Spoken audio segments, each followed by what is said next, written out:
and you may or may not know, but this is an affiliate camp with your denomination, the Fellowship of Evangelical Churches, and we love partnering with the local church. So I was jumping on the train to come down here to speak with you guys.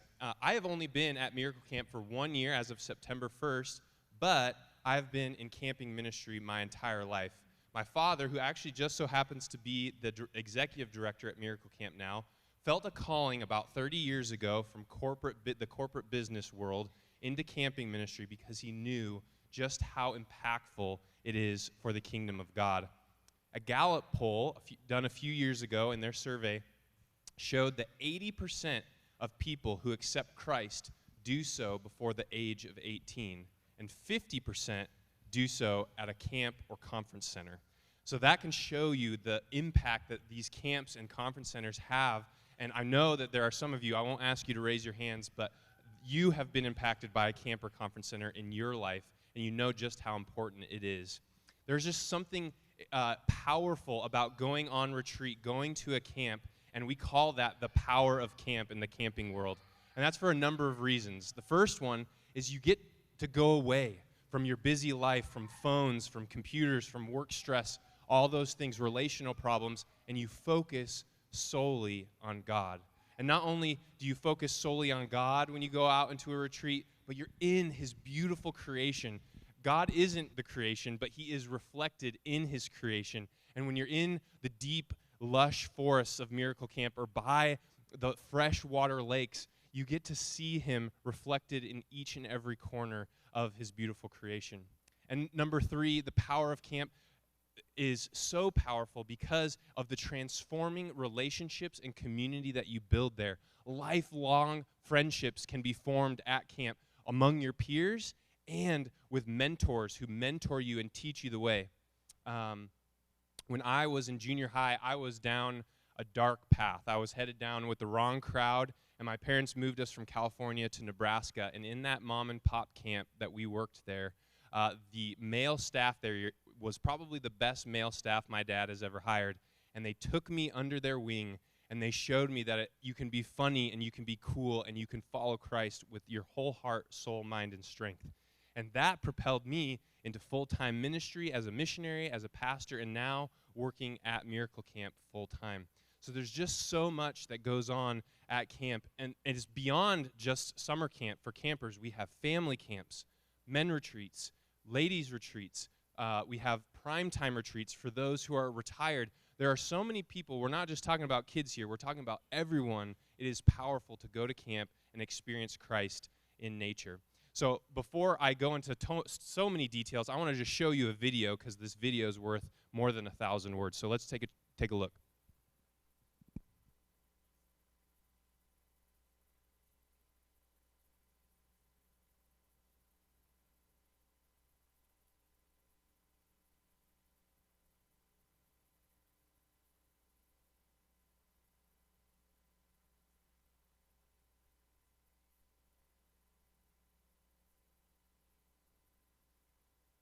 Retreat, primetime, and more. So, yeah, we actually do quite a bit. But basically, it boils down to this. Throughout the year, we have lots of youth retreats, adult retreats, and family retreats as we come alongside the local church and provide a place where people can rest and grow in their walk with Jesus. Our prayer is that every guest who comes on campus is encouraged in their faith and is able to take what they've learned at camp back home. And outside of the retreats that we put on, we also welcome groups to put on their own events. These groups are able to customize and build their retreat to make their time at camp exactly what they want. So you can see Miracle Camp is more than just a summer camp, but actually we're also more than just a camp. Let me tell you what I mean. While we do exist to provide a place where kids can have a blast and guests can enjoy the outdoors, the main reason we do what we do is to see hearts changed. And that's why we love what we do. To see memories made, friendships formed, and lives changed by the power of the gospel. So as you can see, there's a lot that goes on at Miracle Camp. And so perhaps as you're watching that, you may think, oh man, I used to go to camps and retreats and conferences, but I haven't done it in a while. I want to get reconnected. Or maybe it's you've never been able to go to camp before our conference. This is your time. You can come speak to me down in the gym down there. I'd love to get to know you. Furthermore, if you look at that and you say, oh man, I want to work there. I want to work on the summer staff or full-time staff, or I don't know what I'm doing with my life, but that looks pretty cool. You could do an internship at our camp. There's so many opportunities. So love to look, and I look forward to speaking with you guys down in the gym after the gathering.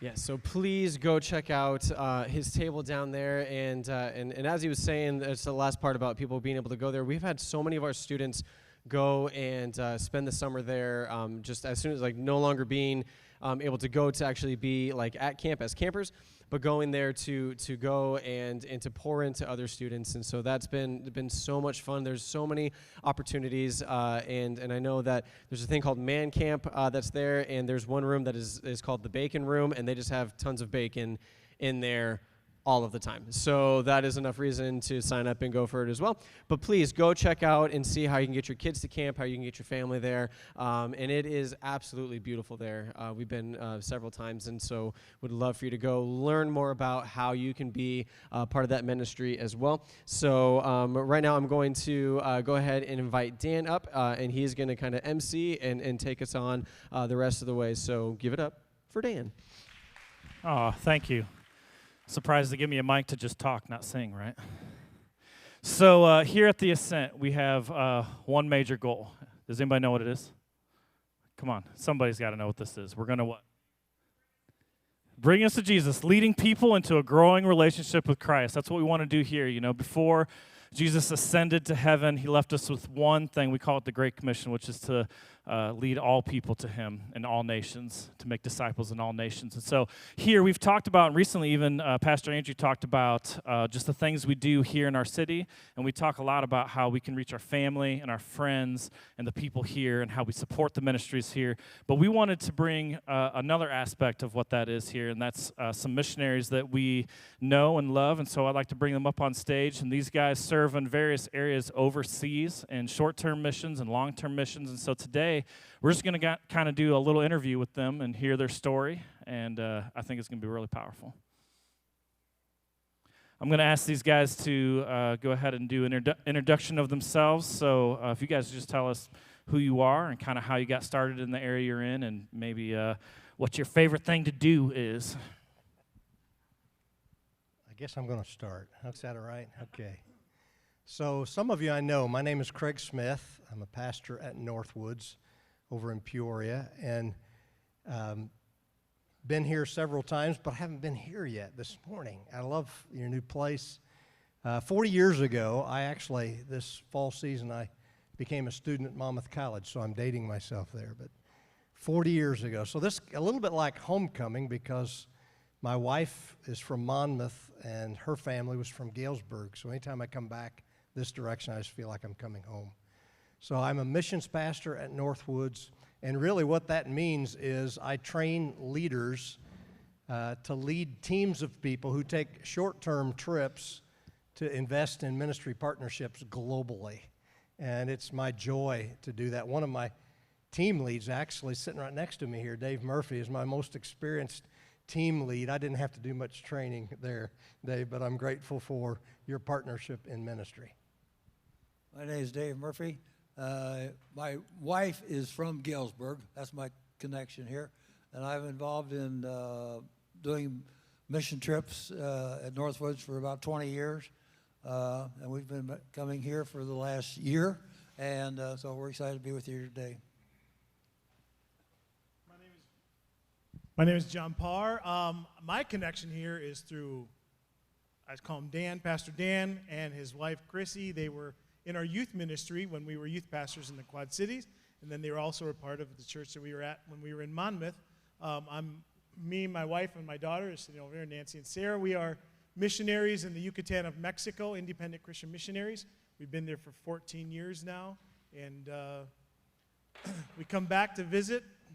We come back in August and September to this area because we don't want to come back in March in this area because you could have snow. So we're already freezing because we're used to 90 degrees, but so we're in the Yucatan of Mexico. God called us literally through our connections with Latino families in this area to go down to Mexico, so that's where we're at. Now give us just a little insight into you guys. What do you guys like to do? Something fun you like to do? Well, I'm a baseball junkie, so I love watching baseball. Actually, do you know this? I played on the Knox College field here when I was on Monmouth College's baseball team years ago. It just dawned on me. You were talking about Knox College just yesterday to me. So love baseball, love watching it. I'm not a Cards or Cubs fan, so I'm safe, right? I'm a Reds fan. I'm a Cardinal fan. We're doing pretty good this year. Oh, And, boy. so it is exciting to watch the sports come and go. Everybody has their season, and then they have the tough times. But fortunately, this year's a good year. You didn't look at us Cubs fans when you said that. It's so Sorry. nice of you. I'm sorry for you. Well, I'm not baseball, but I am football, and I'm a Packers fan, so sorry, but I'm here to support Dan, too, because I know he gets ripped all the time. But, and I guess for a hobby for me, I love fantasy football. I'm only in one league and been in that league for 14 years, but absolutely love fantasy football and love football. So, See, they said I get to run the interview, so I had to bring some support in for myself here. go, Pack, go. No, so real quick here, we're going to try to move through this a little quicker than we did last service. But would you kind of tell us, maybe we'll start, Dave, with you as doing short-term missions, what you see the impact being of people going on a mission trip, and maybe even, both sides, the people who are being ministered to and the people who are going to do that. It's exciting. Remember, I put off going for years, and finally God said, hey, I need you to go on a mission trip. Until I said, yeah, okay, I'll go one time, 1 week. After about 20 trips now, we're still negotiating, okay? But anyway, I have seen lives impacted because of what we do in the Dominican Republic. And I have a friend who had a little baby. He stood in a government line at the hospital holding his baby for hours and watched him die. So I know that what we are doing there, we're building clinics and we're building schools and we're through Solid Rock missions and churches. And so I know what we're doing has an impact on improving lives. I was there with my friend sometime later after this happened, and he said, I think God forgot me. And I said, no, I don't think so. I don't remember what I said after that because God put the words in my mouth. But he later accepted Christ the second time and turned his life around, and he now has 3 little girls, and he's doing good.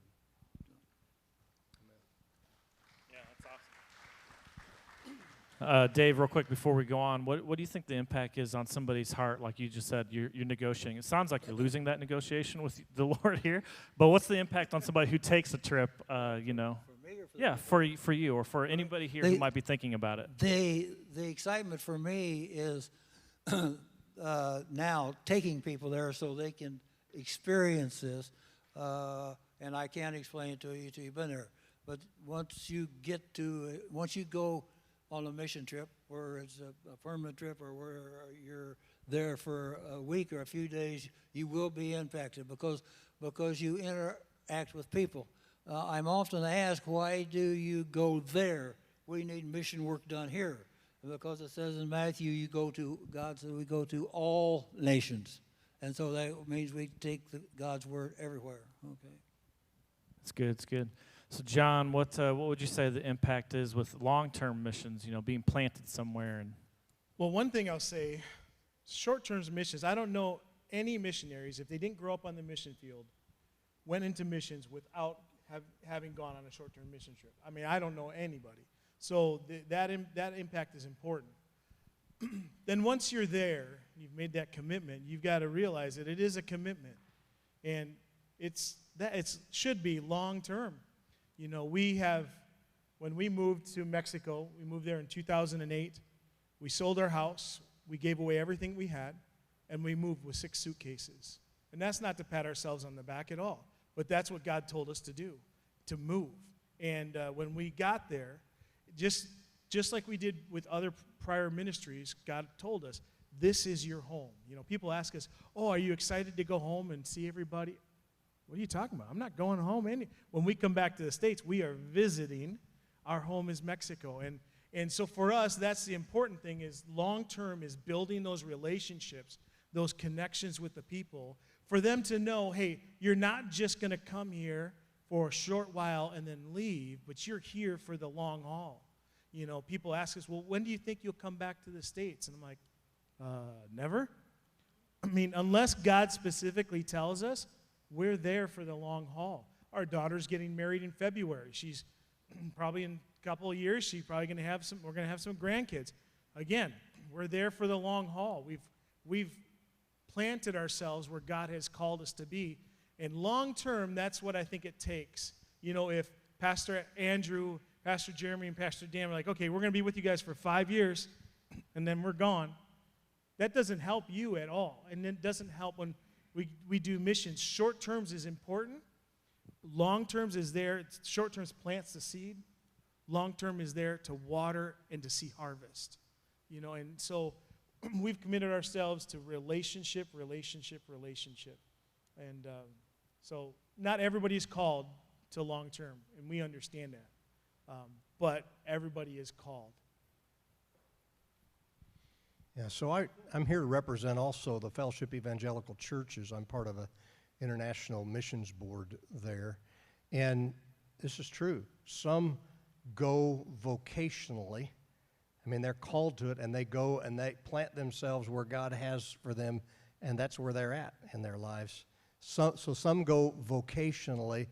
At FEC, that's called the global footprint. So all of our FEC churches have a number of missionaries they support who've gone, and that's their vocation. Some go very short term. They go on trips. A few more than probably go vocationally go, and they contribute in some way in a short-term capacity. And then many, though, actually everyone in the room can be involved in sending them through our prayers, through our resources. And so FEC has these multiplication initiatives that I want you to learn about a little bit today if you're interested. In West Africa, in the Basque country, in Spain, in now Southern Africa, we have another initiative, and we have an initiative as well in India. These are all places where we have sent people and are now reproducing. That's why we call them multiplication initiatives. So in many cases, that means we're planting churches or resourcing church planters. So some go vocationally, some go on short-term trips, and I believe all of us can send, and those who go on these trips need us to send them, right? Okay. I went on a mission trip, it's been several years ago now, and I came home and I was sitting at a carnival type thing in a hometown, and a friend that I had not seen for years was in a wheelchair, and he and I used to be in business together, and he got injured. But he asked me what you've been doing this summer, and I said, I just got back from a mission trip. And he said, wait a minute. You went on a mission trip, and you didn't ask me to help? He said, I can't go, but I can help you go.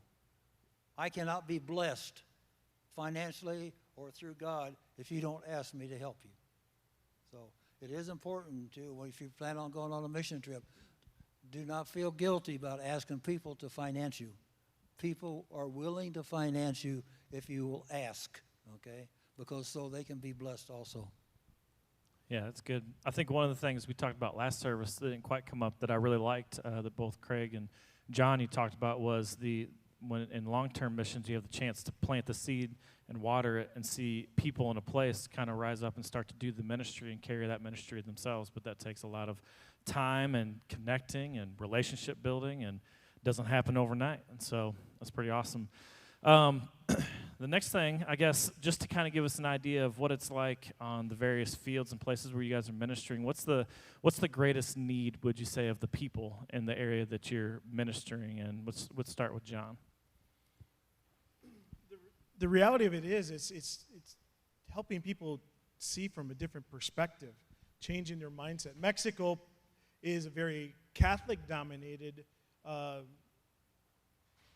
country, but it's also in our area, because we're in the Caribbean, We also experience a lot of black magic and voodoo and things like that. So it's all kind of mixed together. Spiritually, it's very religious, but there isn't that relationship. But even socially, it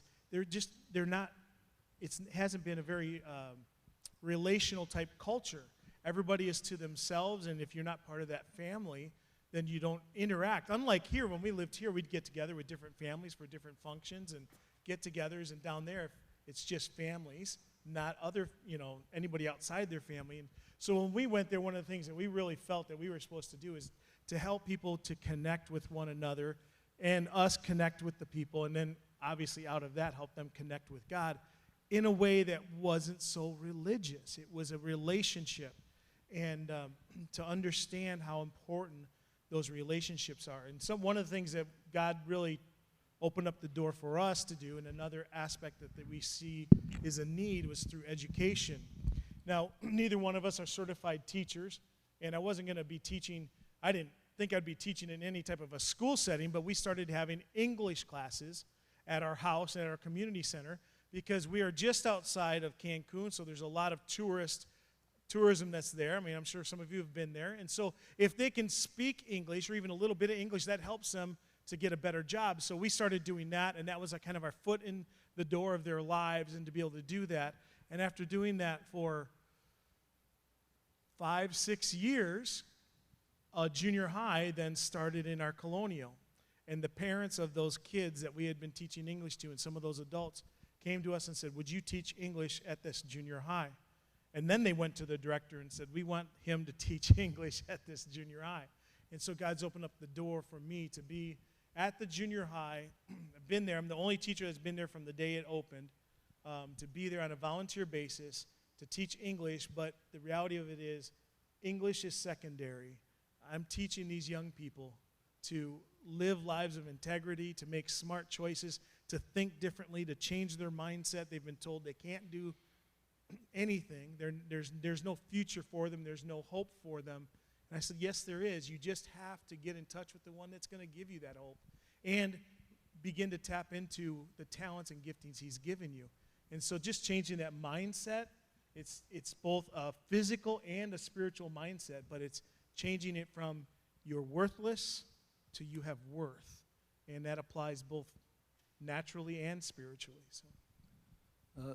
Solid Rock Missions has been in the Dominican Republic for several years now, and over that time period, they realized that to improve the lifestyle and to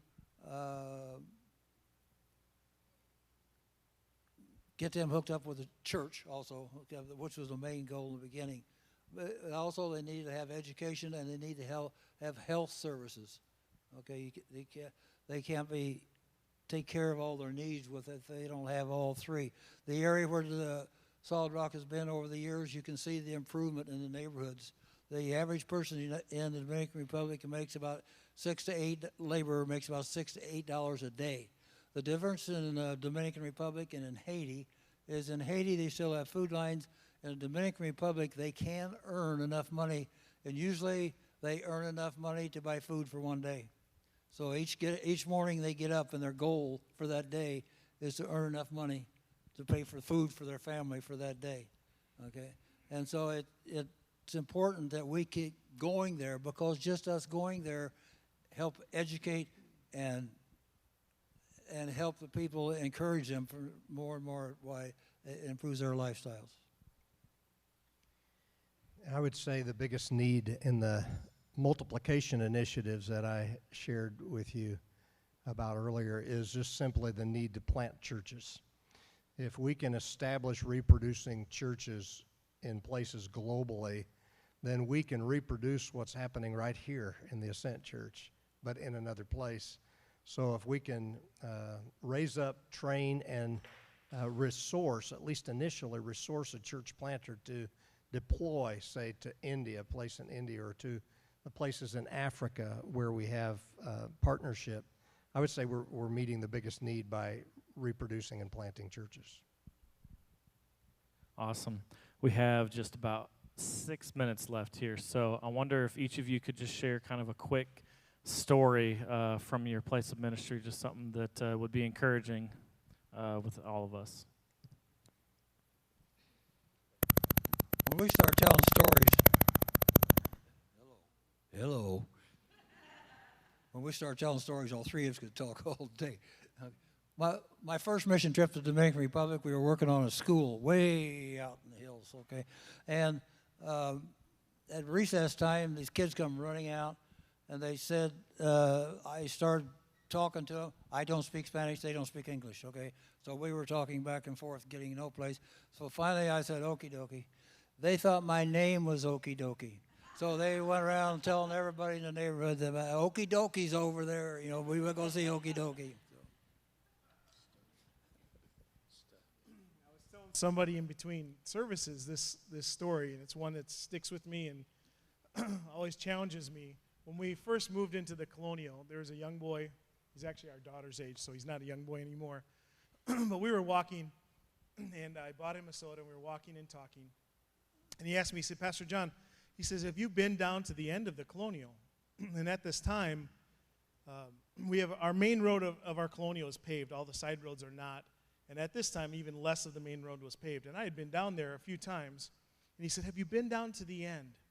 And I said, yeah, I've been down there, Choo-Choo. And he says, oh, those people are so poor. They're so poor. And I'm sitting there thinking, you have a dirt floor. Your house is made out of pallets and sticks. Your roof is made out of corrugated cardboard. And here you are saying they're so poor. Because he's like, we've got to do something for them. They're so poor. And it really hit me on in that moment, and I continue to think this and preach this. Perspective is everything. And you may think you've got it bad, but it could always be worse. You're like, oh, you don't understand. It could always be worse. It really could. That's what being a follower of Christ is all about, is reaching out to people, loving them, and being Christ's hand extended, walking with them, drinking a Coke with them, hearing what's going on in their life. And, God is faithful. God will give you the words. You mentioned that God gave you the words. You don't even remember exactly what it was. God will give you words. More importantly, God gives you arms to hug. He gives you feet to walk. He gives you hands to hold. And, perspective is everything. Ask God to give you his perspective. I guarantee you will not see your life the same or see others the same. So I was privileged to lead a team late in 2019 to India, and on our team was someone who was committed to sending church planters. And he had resourced a church planter. And when we got to India, Pastor Sam, his wife Esther, took the 6 of us in a vehicle across about 3 hours or so of pretty difficult travel. This donor in his 70s traveled all the way there to meet church planters. When we got to our location, all of this I know now, I didn't know then. It was in a marijuana field that they had constructed on 4 posts just out in the middle of this field, tin roof over top. We got there, sat down, and about 50 people came underneath that roof so that one of our team members could teach them. The teaching was about halfway through. We were pretty energized by what we saw happening, and all of a sudden we heard dogs barking, and I didn't think much about that until somebody came up, whispered in my ear that we needed to leave. The church planter was converted drug lord. He had been a drug lord, and he had come to know Jesus, and because of our white skin in that particular part of the world, we had been noticed. And so people that he had formerly worked with were coming. I'm guessing they had guns and such. I don't know exactly. They just said, we're not safe. So we left, got on the road. I learned much of what I'm telling you later, but I'm saying all that to say this. When you send somebody, it's one thing to send them with resources. It's another to send them with prayer and your support. Some people are really and truly risking their lives to take the truth of Jesus Christ to neighbors right across the street from them or out in a field like that. So your sending matters. Your prayers are most important. Amen. Well, I just want to say these guys, their heart for what they do and what God's called them to do, I saw extended in this morning. This morning we, I don't know if you all had power when you woke up, but this place didn't have any power. Like I got here, lights were out in the parking lot. I walk in the door, and I was thinking like, oh, maybe the timers aren't on.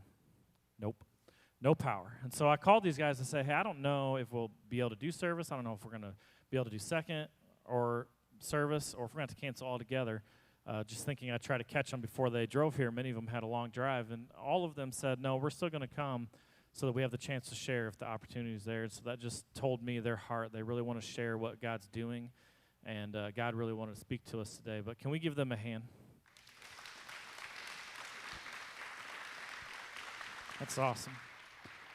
So I just want to go ahead and pray for these guys, and then I'll invite Andrew up. Would you join me as we pray for them? Lord, I just pray for these three gentlemen, just in the way that you have particularly called them, that you would give them wisdom and knowledge, and that you would help them, God, give them favor in the fields that they're working, and God, that you would protect them and their families, that you would bless them abundantly, and God, that we would, as we run into them again and hear the stories of their ministry, that we would just hear just the stories of what you're doing and be excited about that, and the opportunities we have as a church to partner with these guys. Lord, I just pray for all of this in your name. We love you, Lord. Amen.